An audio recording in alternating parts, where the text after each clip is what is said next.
Hello everybody, this is a Nissan Rogue 2013 I think, and the CVT transmission failed, so I got a rebuild one. I'm gonna go ahead and install it. I'm just gonna show you what it takes to install this transmission.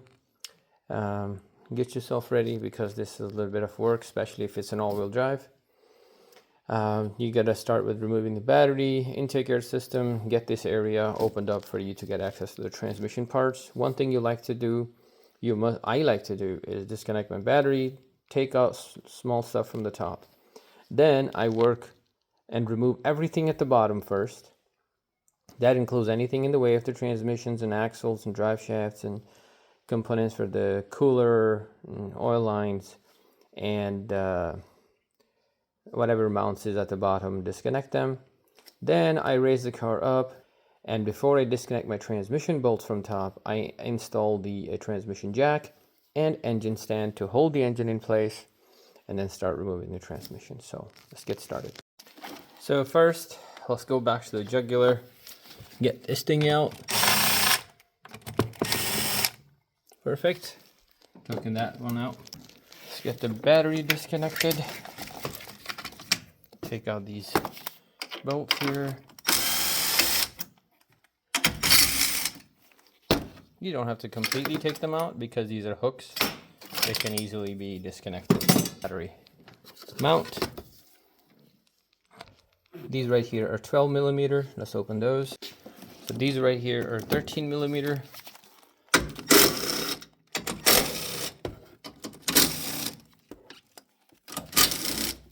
This is ground. You gotta remember to connect it. So the game isn't over yet. We have to disconnect these clips for the wire harness that are attached to this battery tray. And then we're gonna need to remove these 10 millimeter to disconnect the module. But before you can do any of that, let's work on the box. Take out these plastic clips here. You have a total of 3. 1, 2, 3. Then simply grab from here and pull it up. Ta-da! Get your 10. You don't have to completely remove it. Just loosen it up just a little bit. Let's pull this out of the way. The ECU has 2 bolts, one right here and one right underneath this guy, not underneath this guy. So what you do is you just move that one out, and then ECU is out of your way. Let's get our special tool. Tool, I guess. There you go. Get this guy out of the way. Get this guy out of the way. Get the ground cable disconnected. Get this clip out of the way. Perfect. Before you could go any further, you have to either disconnect this completely to get it out of your way. There you go.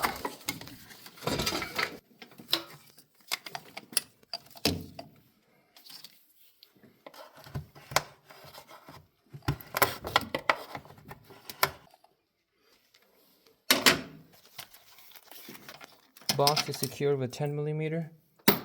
Take that one out. Another one right here. Right here, grab and pull. Box should be free. You just gotta guide this guy out by removing one more bolt from here.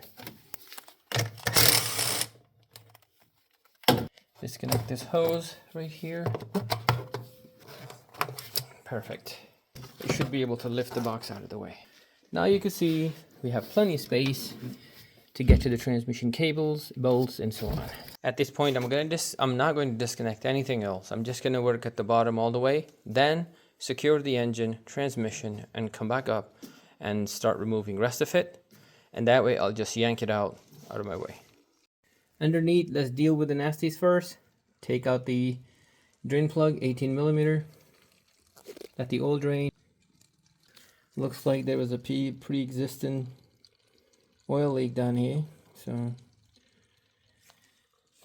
while the oil drains, you can start removing some of the other.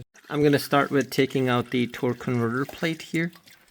So it has two 10 millimeter bolts. take those out.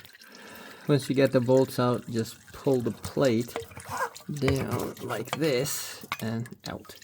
This will give you access to the torque converter bolts, and you can get to each bolt by spinning the crankshaft right here. Oh, this is loose. Crankshaft here, and get to the next bolt. I'm gonna go ahead and remove those. Total of 4 bolts that come out of the torque converter. And another way you can make sure all the bolts are out is if you grab the torque converter stud, move it left and right, and if it makes a bell sound, that means torque converter is released. See? So that's the stud. Anyway, next I'm gonna open these housing bolts out of my way. So on this side, which is the passenger side, you're gonna need to pretty much remove the axle and the bracket from here. And you see the transmission bolt right below the starter motor. You gotta remove that, and you gotta open both of the starter motor bolts to get them out. Now to get the bracket, which is right here, is pretty straightforward. You got 3 bolts right here mounting onto the transfer case, and then you got 5 bolts here mounting onto the engine. And these are the bolts you have. You gotta get these out. After you get that stuff out, you have to remove the lower control arm from the suspension, axle from the housing, and sway bar link and the tie rod end separation. What you're gonna do after this is we're gonna end up dropping the subframe. I don't think you can take the tranny out without dropping the subframe. Based on what I see, there's no clear spot. You also got to remove the exhaust manifold. You got a 3-bolt flange on the, and on this side you got to remove these 2 brackets, and here's the other 2-bolt flange you got to take out so you can get this guy out. Now you got to do the same on the passenger side. You have to remove the lower ball joint, the tie rod end and sway bar link, and of course remove the axle so the subframe is separate. To remove the ball joint, there's 1 bolt going across like this. I open that one, and then you just gotta pry this thing down. So here's the subframe once you take it out.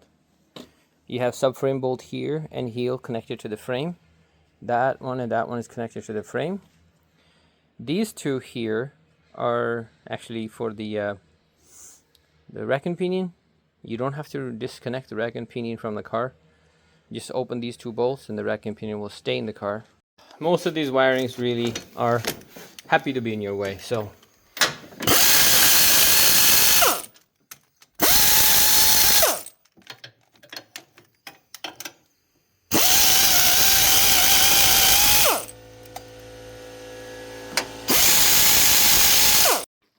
if you're a person who get easily ticked off, I'll tell you not to drink your coffee today, because this car is built with every known socket size, bolt size to a man.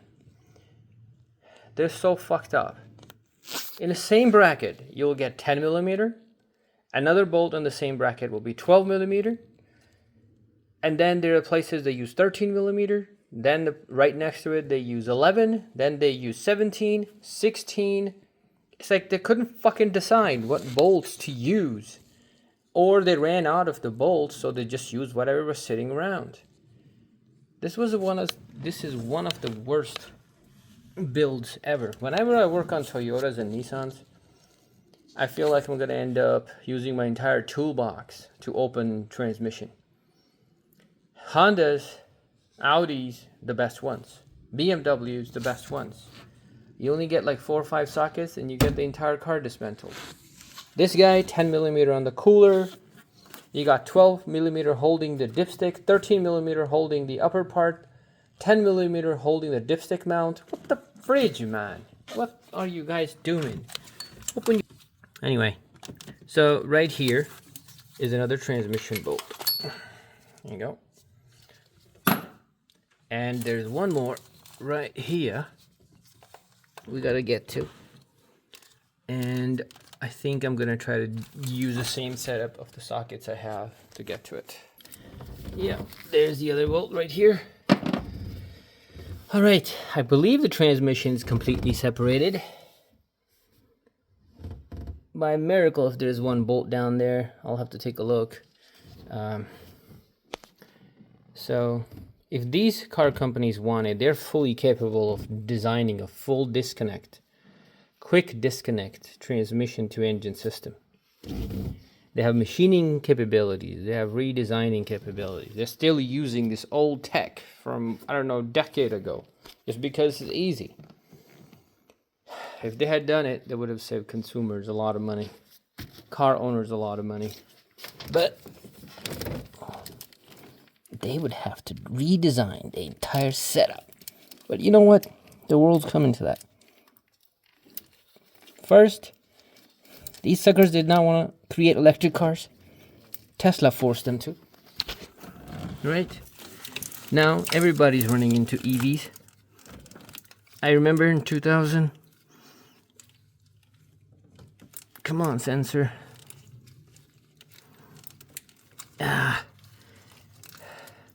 Not long ago, I think when the Tesla created the first Roadster, electric cars were ugly, stupid, did not look anything like a car. Look at them now, freaking look amazing.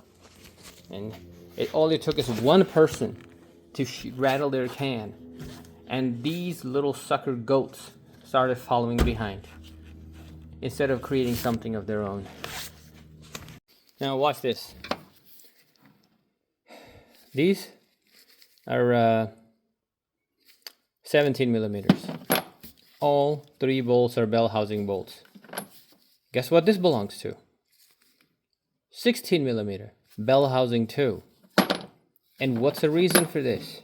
Just to piss the mechanics off? Here's a tranny.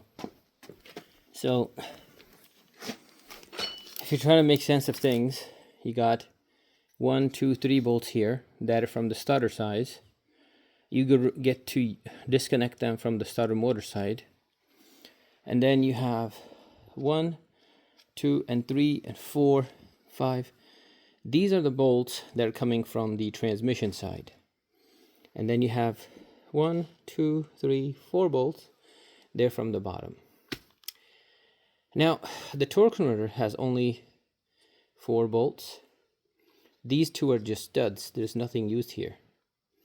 And when you separate the transmission from the engine, you have to use a pry bar to pry the torque converter out slightly.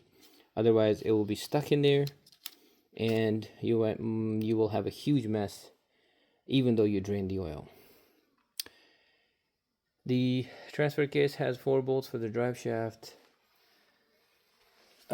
My speed sensor, I actually took it off. It was not disconnecting, so I just used 10 millimeter bolt to take it off. There's your shift selector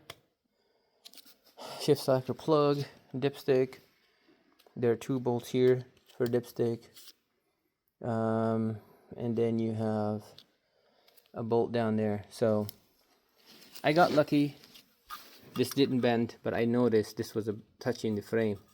So if you are doing it, remove your oil cooler by using these 10 millimeter bolts. Take it out.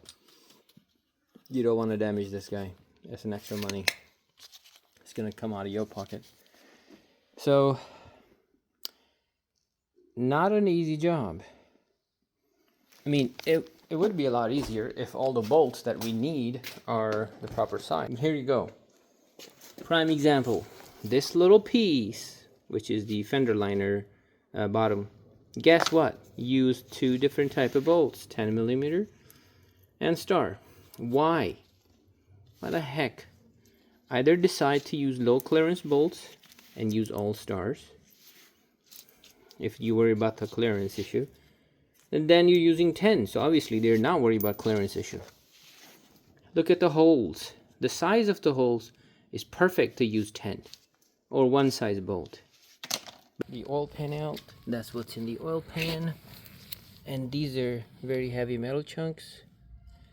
The filter, the bolts have all the, you can see metal deposits on them as well. So I'm gonna stop right here.